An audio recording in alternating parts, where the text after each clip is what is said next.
এইভাবে একবার তালের বড়া বানিয়ে দেখতে পারেন, খেতে কিন্তু দারুণ হয় বন্ধুরা। ভেতর থেকে দেখুন কতটা জালিযুক্ত হয়েছে আর দারুণ হয়েছে, কিন্তু নরম তুলতুলে। দেখুন একবার কত সুন্দর সফট স্পঞ্জি হয়েছে। এখানে একেবারে কিন্তু আঁচটাকে কমিয়ে দিয়েছি, দিয়ে এইভাবে আমি ভেজে নিচ্ছি। তো দেখুন বন্ধুরা, এখানে আমি কিন্তু মাপ মতো 2 বাটির মাপে নিয়ে নিয়েছি তালের পাল্প। একটা বড় তাল নিয়েছি, সে তালের পাল্পকে বের করে নিয়েছি। আর এই বাটির মাপে হয়েছিল 2.5 বাটি। তো দেখুন আমি কিন্তু আগেই বাটির মাপে মেপে নিয়েছি, তারপরে কিন্তু ঢেলে রেখে দিয়েছিলাম। আর এখানে দেখুন 1 বাটি নিয়ে নিয়েছি আমি আটা। এখানে আমি মাপ মতো 2 বাটি আটা দেব। তো দেখুন আটাটাকে আগে থেকে কিন্তু ভালো করে চেলে নিয়েছি।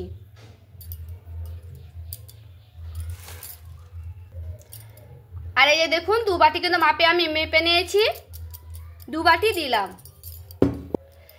আর এখানে দেখুন 1 বাটি মাপে নিয়ে নিয়েছি আমি সুজিটা আমার মিহিদানায় আছে। এবার আমি দিয়ে দিচ্ছি। সুজিটাকে কিন্তু খুব ভালো করে চেলে নিয়েছি। তালের পাল্প দিয়ে একটু ভালো করে মাখিয়ে নেব।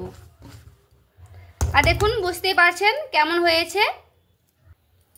আর দেখুন আমি কিন্তু একটু হাত দিয়ে ভালো করে মাখিয়ে নিচ্ছি আগে থেকে, তবে বোঝা যাবে যে কেমন পরিমাণে জল লাগবে। দেখুন অল্প একটু করে জল দেব আর ভালো করে মেখে নেব। আর এখানে দেখুন বন্ধুরা 1 বাটি মাপে আমি নিয়ে নিয়েছি চিনি। আর চিনির দানাটা দেখুন কত মোটা হয়েছে। চিনির দানা হিসাবে সে মাপে অনুযায়ী কিন্তু চিনি মিষ্টিটা দেখে দিয়ে দিবেন। তো আমি এখানে 1 বাটি মাপে দিয়ে দিচ্ছি।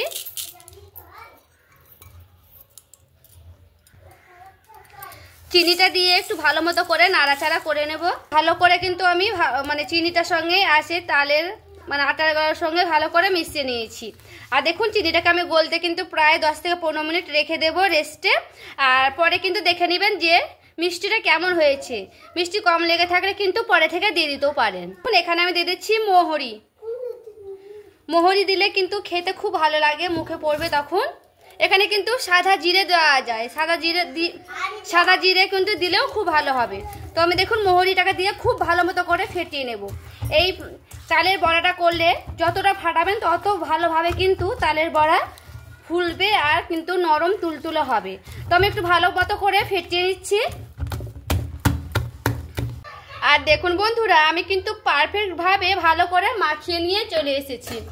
এবার আমি এটাকে ঢাকা দিয়ে দিচ্ছি, প্রায় 15 থেকে 20 মিনিট মতো ঢাকা দিয়ে ফিরে আসছি। প্রায় আমি 15 মিনিট পর ফিরে এলাম। আর দেখুন তালের বড়ার জন্য কিন্তু পারফেক্টভাবে কিন্তু রেডি হয়ে গেছে। আর ফুলে দেখুন কতটা ডাবল হয়ে গেছে।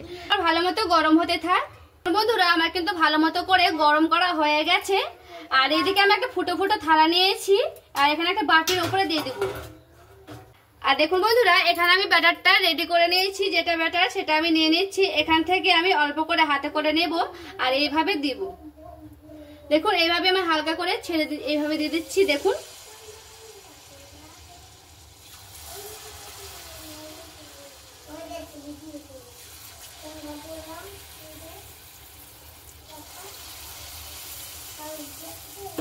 আর দেখুন দেওয়ার মাত্রই কিন্তু উপর থেকে খুব ভালো মতো করে ভেসে যাচ্ছে, দেখে কিন্তু বুঝতেই পারছেন। আর এখানে কিন্তু গ্যাসের আঁচটাকে একেবারে কিন্তু আমি কমিয়ে দেব, দিয়ে এইভাবে আমি হালকা হালকা করে ভেজে নেব।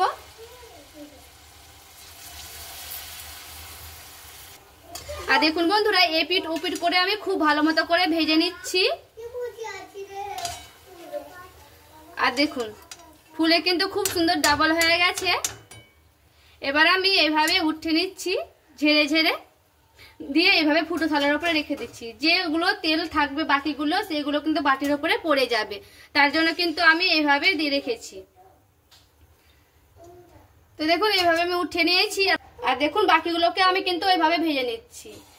এখানে কিন্তু মাপ অনুযায়ী কিন্তু দেখে নিতে হবে, ছোট বড় যেভাবে কিন্তু করবে সেভাবে কিন্তু করে নিতে হবে। আর দেখুন সবগুলো আমি করে নিচ্ছি, তারপরে কিন্তু ফিরে আসছি। আবারও দেখুন বন্ধুরা আমি কিন্তু দিয়ে দিয়েছি। আর এইভাবে দেখুন এইভাবে আমি আবারও উল্টে পাল্টে খুব ভালো মতো করে ভেজে নেব।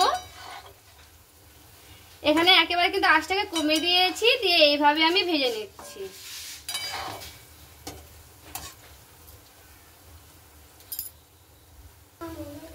আর দেখুন বন্ধুরা ব্রাউন কালার করে ভেজে নিয়েছি। এটা কিন্তু একটু সময় ধরে ভেজে নিতে হবে ভেতর থেকে, তাহলে কিন্তু খুব ভালো নরম তুলতুলা হবে। আর এরকম কিন্তু কালার চলে আসবে, ব্রাউন কালার চলে আসবে, তাহলে কিন্তু পারফেক্ট ভাবে ভাজানো হয়ে যাবে। তো দেখুন আমার কিন্তু এগুলো তালের বড়াগুলো ভাজানো হয়ে গেছে। এবার আমি ঝাঁকিয়ে ঝাঁকিয়ে উঠে নিচ্ছি আবারও। তো দেখুন বন্ধুরা আমি কিন্তু সবগুলোকে ভেজে নিচ্ছি, তারপর আমি ফিরে আসছি। এইভাবে যদি তালের বড়া তৈরি করেন বন্ধুরা, তাহলে কিন্তু 2 থেকে 3 দিন পর্যন্ত যদি থেকে যায় তাহলে কিন্তু মানে শক্ত হবে না। দেখুন কতটা নরম হয়েছে, দেখে কিন্তু বুঝতেই পারছেন কতটা নরম তুলতুলো হয়েছে। আর দেখুন আমি একটা ভেঙেও দেখাচ্ছি ভেতর থেকে, দেখুন কতটা পারফেক্টলি হয়েছে। তালের বড়া কেমন করে বুঝবেন বন্ধুরা পারফেক্টলি হয়েছে? দেখুন এরকম যেমন হয়ে যাবে, ফ্লাপি ফ্লাপি হবে, ভেতরটা একেবারে কিন্তু ফুটো ফুটো জালিযুক্ত হয়ে যাবে, তখন কিন্তু বুঝে নিতে পারবেন যে তালের বড়া আমার পারফেক্টভাবে কিন্তু রেডি হয়ে গেছে। দেখুন আর কতটা সুন্দর হয়েছে, দেখুন এইরকম কিন্তু জালিযুক্ত হয়ে যাবে। তো বন্ধুরা আমার এই রেসিপিটি ভালো লেগে থাকলে প্লিজ একটি লাইক করে দিবেন, চ্যানেলটিকে সাবস্ক্রাইব করে দিবেন। দেখা হচ্ছে আর একটি রেসিপির সঙ্গে।